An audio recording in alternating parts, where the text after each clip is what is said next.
Hi, this is Walter Montero, and you're listening to this week's edition of the Real Estate and Mortgage Show.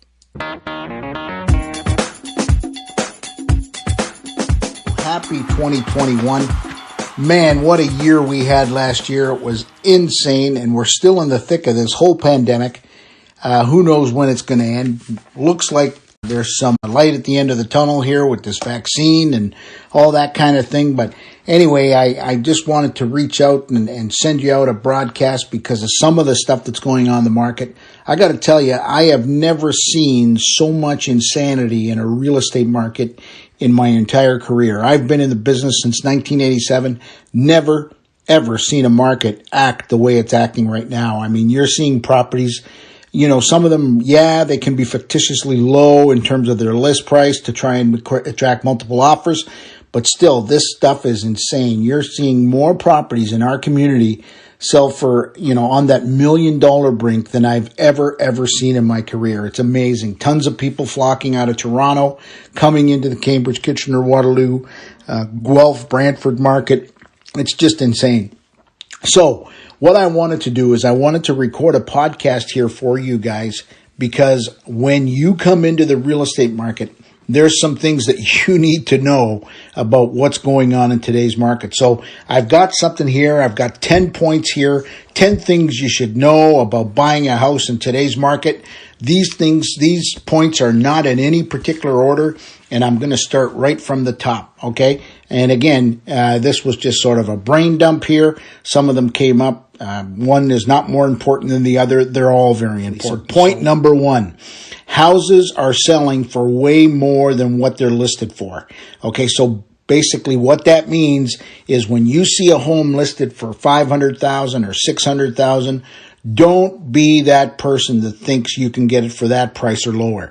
These properties are typically selling for anywhere from 105 to 125% of their list price. It all depends on the strategy that the listing agent has used. Because here's what they're doing. Listing prices are no longer, I'll start here and I'll settle for less. What they are is they're almost like going to an auction, and a listing price is almost like an opening bid. So list prices are typically just being used to attract more buyers to the offer table, and it's working.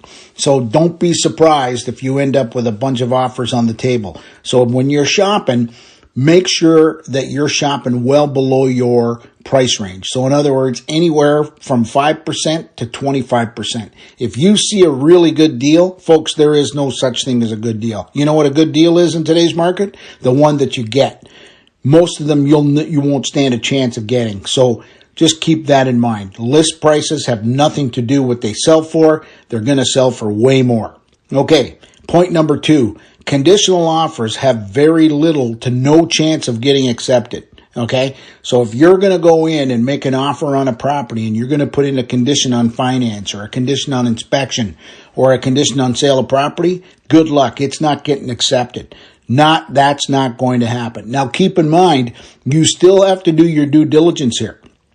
If you feel that there are concerns about the condition of the property and you want an inspection, get the inspection done before you actually make the offer. Most of these properties are, they've been given sort of a window of time to make an offer. So in other words, if it got listed today, they won't be looking at offers until 5 to 7 days from now.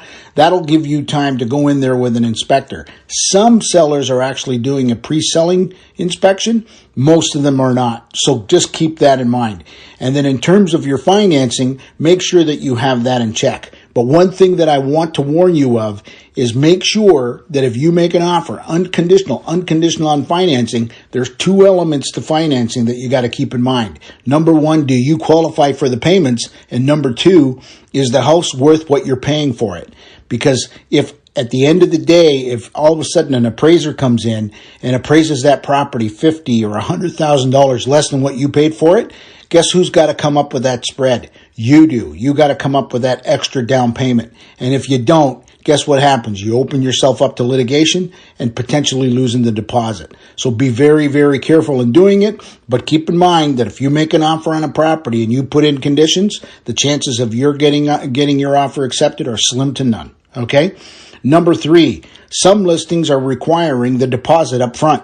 So in other words, what ends up happening is when you do an offer on a property, most of the times what we're used to is we pay the deposit upon acceptance. So in other words, you make your offer. If your offer happens to get accepted, then you write the listing agent a check. Okay. Now what these guys are doing, because there's so much funny business going on in the real estate market today, what they require is the deposit up front, and it also has to be in the form of a bank draft. So keep that in mind. So when you want to make an offer and your buyer's agent says, hey, there's a $10,000 or a $25,000 deposit required up front, you better be prepared to write a check. Now keep in mind, you're not going to lose that deposit if your offer doesn't get accepted, but you have to have your due process in check. You got to have your ducks in a row, because if a listing agent makes that requirement and you don't have it, then your offer is not going to get entertained. Okay. Number 4, sellers are holding off offers to a specified date. I already kind of touched on that earlier. So basically what that means is what they're doing is they're holding off offers for 5 to 7 days after the house hits the market. That means that when the listing goes on the market, you go and see it on the same day, you want to make an offer on it. Guess what? The seller is not going to entertain your offer. Now keep in mind that even though that instruction is in there, I would always try and do what's called a bully offer or a preemptive offer, because having had just gone through the process myself, I just sold my house in November, and I got to tell you, I was so overwhelmed by the amount of people that came through my property. I was thinking to myself, I would be more than happy to entertain a preemptive offer and get this whole circus over with. So keep in mind that even though people are telling you that they're going to hold off offers, throw a preemptive offer at them anyway. Who knows? They might take it, and then all of a sudden you got yourself a deal. Okay? Now keep that in mind. Now again, don't forget that with a preemptive offer, you're not going to get it for list price. What you need to do is you need to keep in mind that you got to make them an offer they can't refuse. So in other words, they're willing to accept your offer before the offer date because they don't think anybody's going to come back higher. So are you going to overpay for the property? Yeah, more than likely you are. But guess what? You're going to get the property instead of being the one watching the new buyer celebrate in their new house and you're still looking from the outside. Okay? So keep that in mind.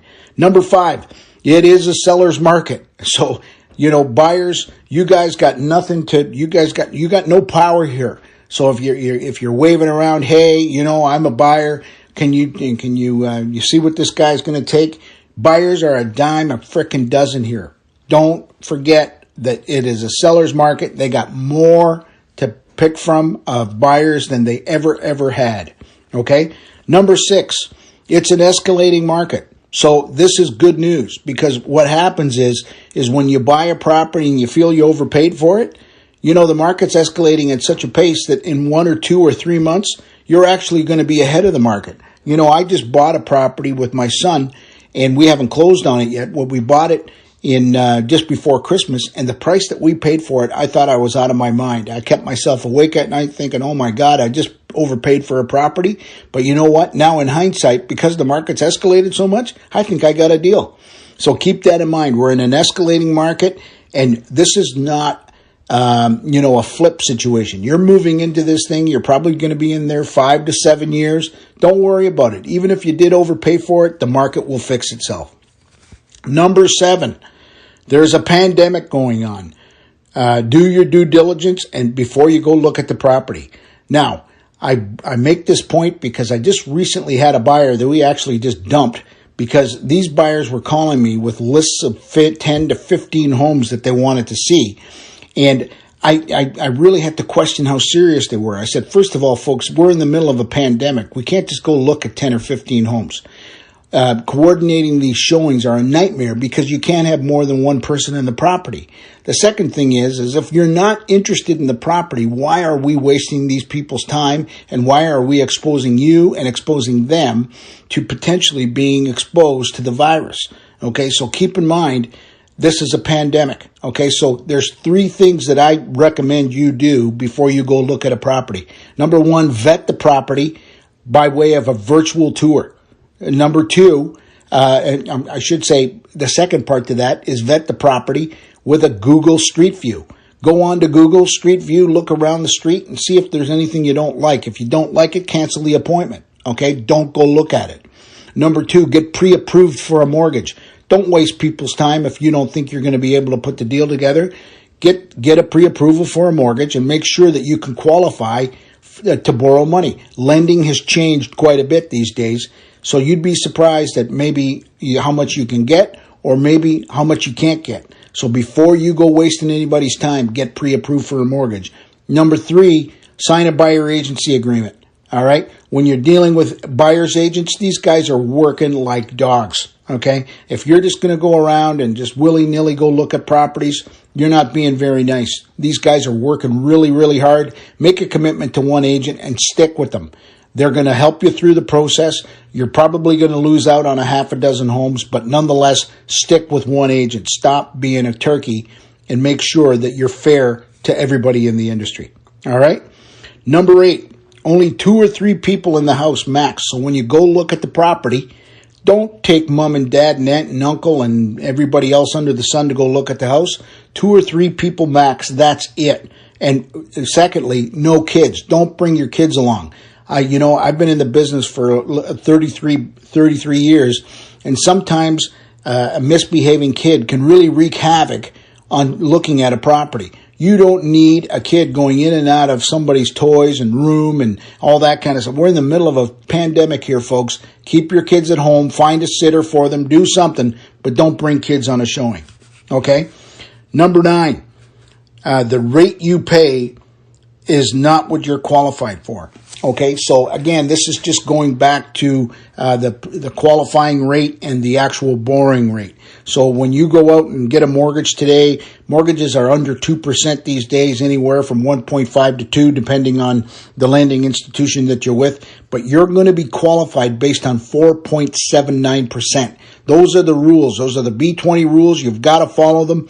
So if you think, wow, that's a real low payment, I should be able to handle it, no problem. Well, can you handle it at 4.79? Because that's the way the math is going to be done.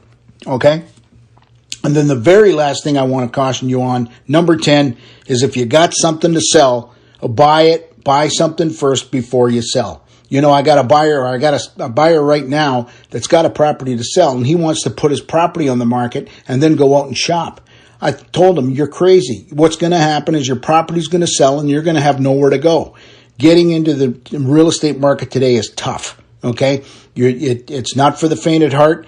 It's going to take time to get you a property. And if you got something to sell, trust me, your property will sell. If you have to get a certain amount of money for it, well, then it is what it is. Do the math. Make sure you can do it. But nonetheless, if you're moving, really analyze why you're moving and why you have to move. But if you're going to sell a property in order to buy the next one, buy first, do not sell. You will end up homeless if you don't. Those are the 10 points that I wanted to bring to your attention, and I hope they help. And if you have any other questions, by all means, please feel free to reach out to me at walter@maximumresults.ca or 519-240-0360.